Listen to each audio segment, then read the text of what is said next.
पैसा अभी कमाओ, पढ़ाई अभी करो, नाम अभी कमाओ, और भजन बुढ़ापे में करेंगे।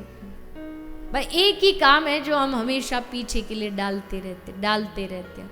और बुढ़ापा जब तक आता है तब तक फिर दिमाग का काम करना बंद कर देता है, जुबान काम करना बंद कर देती है, शरीर काम करना बंद कर देता है। फिर काहे का भजन?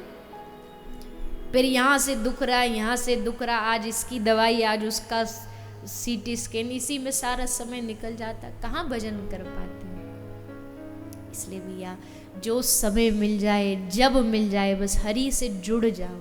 इंतजार मत करो, समय किसी का इंतजार नहीं करता है। जब बालक और बचपन से भजन में लग जाओ तो इससे बढ़िया तो कोई दुनिया में बात ही नहीं हो सकती।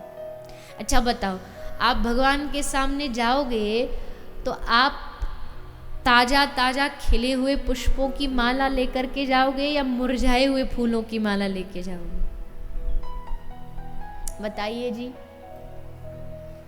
खिले हुए पुष्पों की लेके जाओगे ना, मुरझाए हुए थोड़ी लेके जाते हैं। तो बचपन क्या है, जवानी क्या है? खिला हुआ पुष्प है। और वृद्धावस्था क्या है? अब वो मैं नहीं बोलूंगी क्योंकि बहुत बैठे हैं, नाराज हो जाएंगे बिना बाती के। लेकिन हमारी जो युवा अवस्था है वो जीवन का सबसे अच्छा समय, शरीर एकदम बढ़िया, कोई रोग नहीं, एकदम शरीर में जोश, कुछ करने का, ये कर देंगे वो कर देंगे, उत्साह, बुद्धि एकदम तीव्र होती है, इधर उधर कहीं भटकी हुई नहीं होती है, संसार की चिंताओं से विमुक्त होती है। कहते ना, कोई किसी ने कहा कि वो भी क्या दिन थे जब हमारे भी पानी में जहाज चला करते थे। तब तो वो कागज का जहाज ही ऐसे लगता था कि सचमुच हम जहाज के ही मालिक हैं। बचपन से अच्छा समय क्या हो सकता? उस समय को जो भजन में लगा दे वो तो धन्य है। उसके चरण धोकर के पीने चाहिए। क्या इसका जीवन कितना बढ़िया बचपन से भजन में लग गया। तो प्रतीक्षा मत करो, जब याद आ जाए, जब भगवान की कृपा से तुम्हें सत्संग मिल जाए और सत्संग में ये सुनने मिल जाए कि भजन करो, तभी से लग जाओ। इंतजार करोगे तो हाथ मलते ही रह जाओगे। पर अब पछताए होत क्या, जब चिड़िया चुग गई खेत। तो घर में जो वादा हम करके आए हैं ठाकुर जी से, उस वादे को याद रखो। कैसे याद रखें, उसके लिए क्या करना पड़ेगा जी? हम तो घर द्वार तो हम छोड़ नहीं सकते, बाल बच्चे तो हम छोड़ नहीं सकते, हमारा तो अपना परिवार है। तो किसने मना किया, किसने कहा कि परिवार को आपको छोड़ना पड़ेगा? महाप्रभु कहते ना, गृहे थाको बुने थाको सदा हरि बोले डाको। तुम घर रहो, वन में रहो, गृहस्थ में रहो, सन्यास में रहो, जहाँ रहो, बस हरे कृष्ण कृष्ण कृष्ण हरे हरे, हरे राम राम राम हरे हरे, ये बोलते रहो। इसमें क्या पैसा लगना है बताइए? मैं तो कितना लोगों से निवेदन करती हूँ कि अगर मैं इस व्यासपीठ पे बैठ के आपको ये कहती कि भैया दान से ही भगवान मिलेंगे, तो थोड़ा सा भगवान को पाना मुश्किल हो जाता, क्योंकि दान होता कहाँ है हमसे।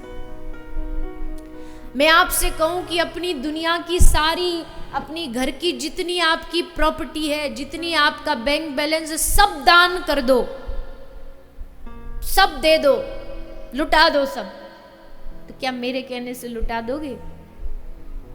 सच बोल दो, झूठ की कोई जरूरत नहीं है। नहीं ना? कोई आपसे कहे घर बार सब छोड़ करके हिमालय की गुफा में चले जाओ, चले जाओगे? कोई आपसे कहे दिन में 4 घंटे सुबह, दिन में 2 घंटे शाम को ध्यान, एकदम आंख बंद करके मन इंच भर इधर से उधर ना हो, कर पाओगे? पूरा साल फलाहार करके भजन करो, तुम कर पाओगे? 2 साल तक मौन रहो, कर पाओगे? लेकिन अगर कोई आपसे कहे कि भैया भोजन बना रहे हो तो भोजन बनाते समय, गाड़ी चला रहे हो तो गाड़ी चलाते समय, यहाँ कथा से घर जा रहे हो तो रास्ते में बस हरे कृष्ण कृष्ण कृष्ण हरे हरे, हरे राम राम, ये बोलते रहो, ये कर पाओगे? हाँ जी के ना जी? है ना आसान? सबसे आसान भक्ति, सबसे आसान भजन कलयुग का है। आप सतयुग में कहो कि बस नाम जपते रहो भगवान मिल जाएंगे, नहीं मिलेंगे, क्योंकि वो सतयुग का धर्म है ही नहीं।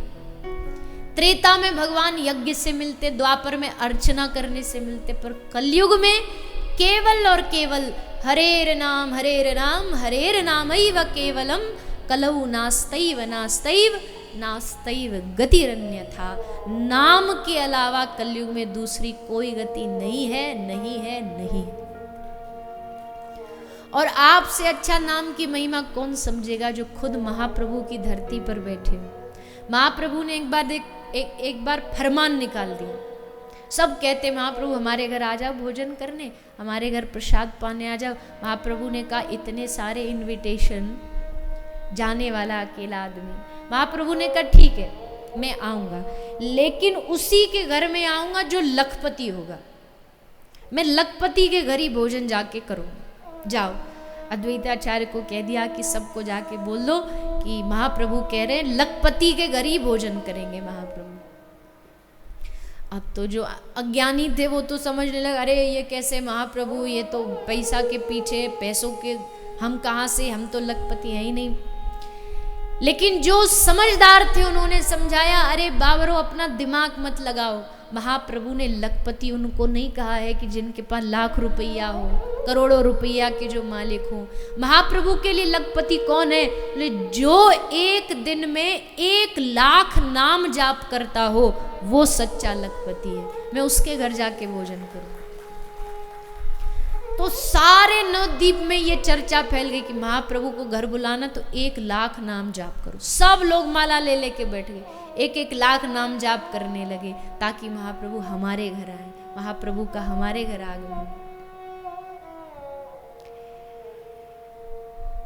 कोई, इसीलिए तो मैंने पहले दिन कहा था भगवान के अनेक अवतार हैं, कोई लीला अवतार है, कोई मर्यादा अवतार है, पर श्री चैतन्य महाप्रभु का जो अवतार है ये नामावतार है। प्रभु नाम के अवतार हैं। समग्र विश्व में इंसान छोड़ दीजिए। झारखंड की जो अभी कथा सुनी थी, झारखंड से जब महाप्रभु जा रहे थे तो मानव नहीं, उनके साथ पशु, पक्षी, बाघ, हाथी 2 पांव पर खड़े होकर के महाप्रभु के साथ हरिनाम संकीर्तन में जुड़ गए। जोर जोर से हरिनाम कीर्तन करते, पशु तक नाम संकीर्तन करने लगे। ऐसे महाप्रभु।